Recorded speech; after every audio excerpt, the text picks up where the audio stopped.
नमस्कार, जनप्रवास सुपरफास्ट में आपका स्वागत है। मैं हूं हेमेंद्र सिंह। एक नजर डालते हैं आज की सुर्खियों पर। गृह मंत्री अमित शाह ने बंगाल के दार्जिलिंग में जनसभा को किया संबोधित। कहा, देश की आजादी में दार्जिलिंग ने निभाई बड़ी भूमिका। अपने संबोधन में बोले, शाह अभी नहीं बनाया एनआरसी का प्लान, अगर लागू हुआ तो गोरखाओं को नहीं होगी कोई दिक्कत। शाह बोले, बंगाल में 200 से ज्यादा सीटों के साथ भाजपा बनाएगी सरकार। एक सप्ताह के भीतर गोरखा भाइयों पर हुए मुकदमे लिए जाएंगे वापस। रक्षा मंत्री राजनाथ सिंह ने स्वरूप नगर में टीएमसी पर बोला हमला। कहा, ममता को देश की संवैधानिक संस्थाओं पर नहीं रहा विश्वास। बाहरी बनाम भीतरी मुद्दे पर राजनाथ सिंह ने ममता को घेरा। कहा, घुसपैठियों के सहारे राजनीति करने वाली दूसरों को बता रही है बाहरी। ममता के बाद बीजेपी के राहुल सिन्हा पर चुनाव आयोग का एक्शन। गलत बयानबाजी के चलते प्रचार पर लगाया 48 घंटे का बैन। चुनाव आयोग ने बंगाल के भाजपा अध्यक्ष दिलीप घोष को भेजा नोटिस। भड़काऊ भाषण दिए जाने को लेकर कल 10 बजे तक मांगा जवाब। चुनाव आयोग के बैन के खिलाफ ममता बनर्जी ने दिया धरना। कोलकाता में गांधी मूर्ति के पास बैठकर जताया विरोध। शिवसेना सांसद संजय राउत ने चुनाव आयोग पर लगाया आरोप। बोले, भाजपा के कहने पर लिया ममता को प्रचार से रोकने का निर्णय। द्रमुक अध्यक्ष एम के स्टालिन ने ममता बनर्जी का किया समर्थन। कहा, सभी पार्टियों के लिए आयोग को बनाए रखनी चाहिए निष्पक्षता। ममता बनर्जी के धरने पर भाजपा अध्यक्ष दिलीप घोष का पलटवार। बोले, आयोग का निर्णय न मानना किसी मुख्यमंत्री के लिए अशोभनीय। स्पुतनिक बी के इमरजेंसी इस्तेमाल को डीसीजीआई ने दी मंजूरी। वैक्सीन का इस्तेमाल करने वाला दुनिया का 60वां देश बना भारत।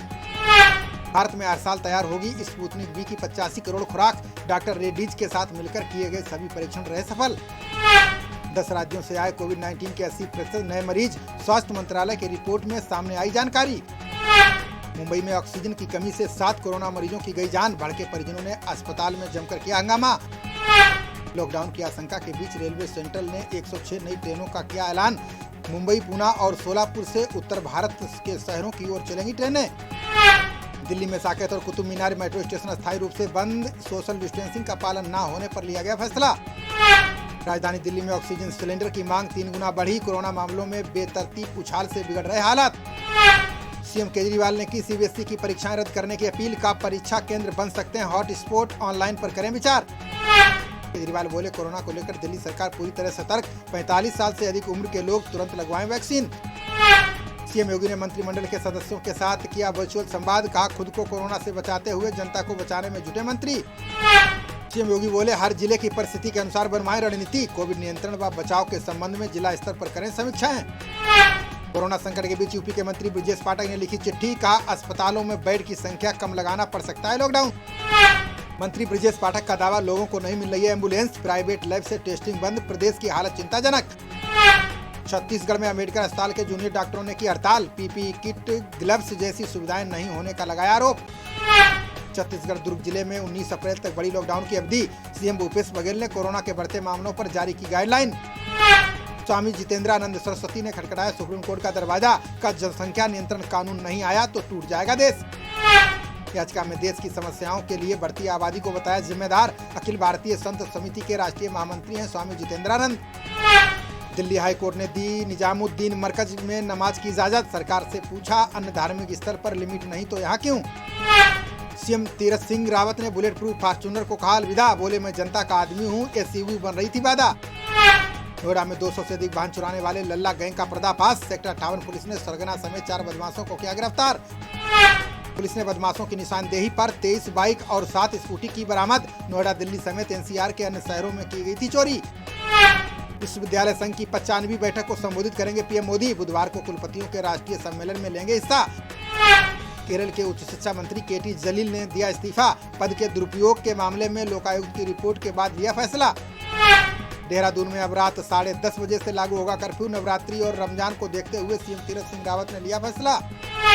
सचिन वाजे को सेवा से बर्खास्त करने की शुरू हुई प्रक्रिया। मुंबई पुलिस ने मनसुख हिरेन कांड की एफआईआर को बनाया आधार। हिमाचल सीएम जयराम ठाकुर ने अधिकारियों को दिए निर्देश। बोले, पर्यटकों को कोविड-19 की रिपोर्ट के लिए ना किया जाए परेशान। यूपी में कोरोना को लेकर अखिलेश यादव ने बीजेपी पर बोला हमला। का टेस्ट रिपोर्ट में देरी और दवा की कालाबाजारी पर सरकार चुप। सुप्रीम कोर्ट ने जकिया जाफरी की याचिका पर टाली सुनवाई। गुजरात दंगे में पीएम मोदी की क्लीन चिट को दी है चुनौती। सुप्रीम कोर्ट ने राज्यों से प्रवासी बच्चों और उनकी स्थिति पर मांगी रिपोर्ट। मौलिक अधिकारों को लेकर दाखिल याचिका पर की कार्रवाई। महाराष्ट्र के कपड़ा मंत्री असलम शेख ने दिया विवादित बयान। बोले, सेलिब्रिटी और क्रिकेटरों ने घेर रखे हैं बड़े निजी अस्पताल। एनजीटी ने दिल्ली प्रदूषण नियंत्रण बोर्ड को दिया निर्देश। का अवैध औद्योगिक इकाइयों में दोबारा शुरू नहीं होना चाहिए काम। इलाहाबाद हाईकोर्ट पहुंचा ज्ञान वापी मस्जिद प्रबंधन, एएसआई सर्वेक्षण पर रोक लगाने के लिए दाखिल की याचिका। सस्ते सोने का झांसा देकर लूट करने वाले गिरोह का पर्दाफाश, बिजनौर पुलिस ने इंटर स्टेट गैंग के 5 सदस्यों को किया गिरफ्तार। मूडीज ने भारतीय अर्थव्यवस्था के दोहरे अंकों में जाने का जताया अनुमान, का लक्षित रोकथाम और तेजी से टीकाकरण से कम होगा असर। पश्चिम बंगाल कांग्रेस प्रभारी बीके हरिप्रसाद ने किया दावा, बोले भाजपा और टीएमसी के खिलाफ प्रदेश में चौंकाने वाले होंगे नतीजे। केंद्रीय मंत्री संतोष गंगवार और भाजपा नेता अनिल बलूनी को हुआ कोरोना, आम्रपाली दुबे के बाद निरहुआ भी हुए कोरोना से संक्रमित। विश्व हिंदू परिषद ने भारतीय नववर्ष पर शुरू किया रामोत्सव कार्यक्रम, हनुमान जयंती तक हर घर जाकर लोगों को जागरूक करेंगे कार्यकर्ता। सुप्रीम कोर्ट ने फेसबुक व्हाट्सएप की याचिकाओं पर फैसला रखा सुरक्षित, निजता पॉलिसी की जांच को लेकर दाखिल की थी याचिका। मंगलुरु के तट पर जहाज ने मछुआरों की नौका को मारी टक्कर, 12 मछुआरे लापता, तटरक्षक बल ने शुरू किया तलाशी अभियान। खबरों का सिलसिला जारी रहेगा, देखते रहिए जनप्रवाद। नमस्कार।